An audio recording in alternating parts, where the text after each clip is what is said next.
aware that Master in Xi'an, I became aware that Master Ren was in the vicinity, noticing posters showing him in the area. But I took this as a coincidence unrelated to my plans. Then, while with Huashan on my mind, I kept on meeting people who pointed to Zhugnanshan instead, and one even agreed to join me on a trip there.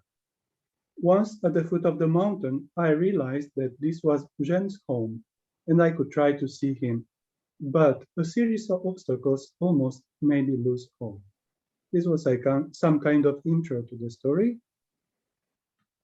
There is no mysterious element in my 2018 China trip, but it turned out delightful, funny, and even fantastic. At the moment of getting ready to say goodbye to my student group in Liaoning, the group came for a summer camp arranged by my university. I was hesitating in choosing a destination for the 7 days I had for traveling on my own. The options shortlist contained the former capital Xi'an and the charming coastal city of Xiamen. I unexpectedly got directions from a fortune slip I obtained during a casual visit to Daoist temple in Shenyang. This was odd because the question I asked was about my love life, not my destination. No clue regarding the former, then instead, as written in the quatrain, the clearest geographical hint ever in the history of divination. Go to the fairy tale-like shining streets of Chang'an. I embarked and traveled fast. Eventually, on the left side of the railway, I noticed the legendary Taoist mountain Huashan, my most desired and prime destination once I got in Xi'an. As soon as in the guest house, however, I met a young Chinese woman named Sophie, who heard of my plans and, with a careless yet serious air, mentioned another top Taoist mountain. This is Zhongnan, near Xi'an, as one populated by hermits.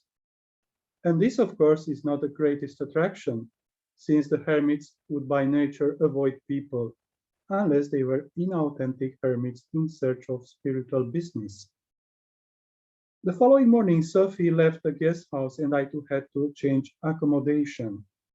In the next guest house, an underground old-style household, a girl named Wei Ping, asked me without prompting whether I was planning to visit Zhugnanshan, which I had casually mentioned at the reception. My mouth said yes before my brain could really make a decision, and we agreed to leave the next morning for the mountain. At the bus station, in my ignorance and total lack of organization, I once more faced a decision about where to go when the ticket seller asked, Jugnan Mountain, but where exactly? The Buddhist part? The Taoist section? Taoist, I answered without hesitating while my companion turned her face towards me to notice my expression. The weather was overly hot. A taxi took us from the highway to the foot of the mountain. The driver insisted to being our guide and, with his left hand on the steering wheel, suddenly produced a plastic portrait of the famous Taoist and calligrapher Zhen Farun with his right hand. This amazed me no end. On the previous day in Xi'an, I had noticed his portrait in a poster on a wall next to my guest house in the art dealer's neighborhood. Interesting, I said to myself, but heading for Zhugnan was my priority, so I thought of some sort of possible quest for the venerable Ren, but only upon return from the mountains. As a matter of fact, I had been aware of him since the early 1990s, a time when I dedicated several years to studying the Tao Te Ching in an almost Hermann Hesse kind of way. So I may say Ren was quite a key character for my early formation, but I never planned to seek and meet him. Then I found myself almost next to his home, yet completely unaware, just letting myself being carried away by signs and providential people, rather than by conscious and intentional planning. I owe the taxi driver a debt of gratitude for raising my awareness that Zhenfa was not in Xi'an, but rather in a temple only a mile away. Still, we ungratefully refused the service proposal he made and climbed the hill on foot. As we left the ticket office behind, a local tout came out of nowhere and offered to introduce us to the famous monk Zhenfa for the price of 3,000 yuan. This was a real moment of despondence. Some kind of is the town for sale? And me, while shocked, I was also intrigued and felt quite full of serenity, refusing his offer. From then on, I started to hold no expectations. I just wanted to keep visiting the temple with no ulterior concerns in this world.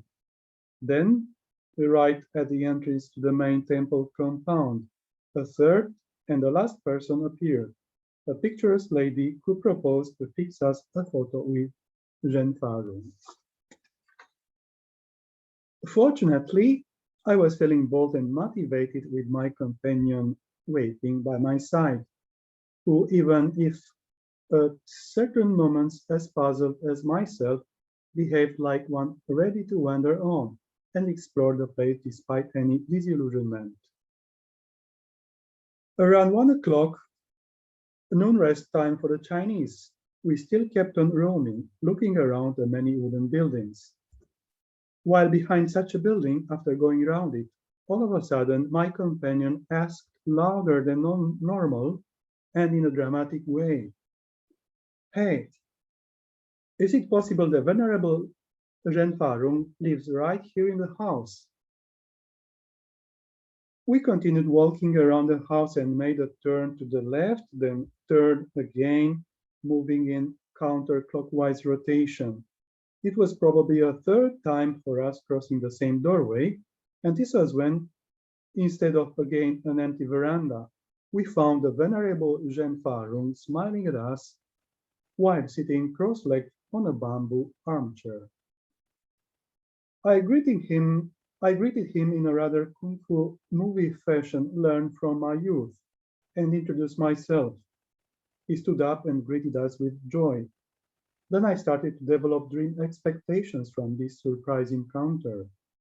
The most daring one was being asked for tea. Hearing that I was a translator of the Tao Te Ching, Zhenfa went into the building with agility and came back with no teacups, but with a book, the most recent edition of his interpretation of the Tao Te Ching, an edition I had never seen. That seemed to be my lot. It meant, "Your stay is short, but here is a book for you. Goodbye." Wei Ping and I asked for no picture with the Master Zhenfa, but lightheartedly went on with our temple wandering. Later, she invited me to sit for a while next to the front door of Louguantai, where the Tao Ching was recorded originally. This is the end of the story, and I also have some post-interactions or post-scriptum or epilogue, if you want. On 19th of this April, I told Wei Ping on WeChat about the text and its future participation in the conference. I sent her the text, to which she answered that the details were quite accurate. 相当准确. I explained her it was written shortly after my return to Romania, that is 3 years ago, after a friend from Germany named Tilia asked me about my China trip. Then I decided to write it in the form of a quest story in English. After reading it, Wei Ping, my Chinese companion, qualified my text as a result of objective observation with subjective description, 客观观察，主观描述. She was also sure the rotations we made were 3 in total, after which the Taozhang Renfa finally came out, probably as a telepathic response, 感应. However, her asking loudly about the possibility Zhen lived there was based on feeling, not on any logical clue. Therefore, it was obvious she was actually not that lost as I was, but one step ahead of me. And this was my story, and thank you for listening.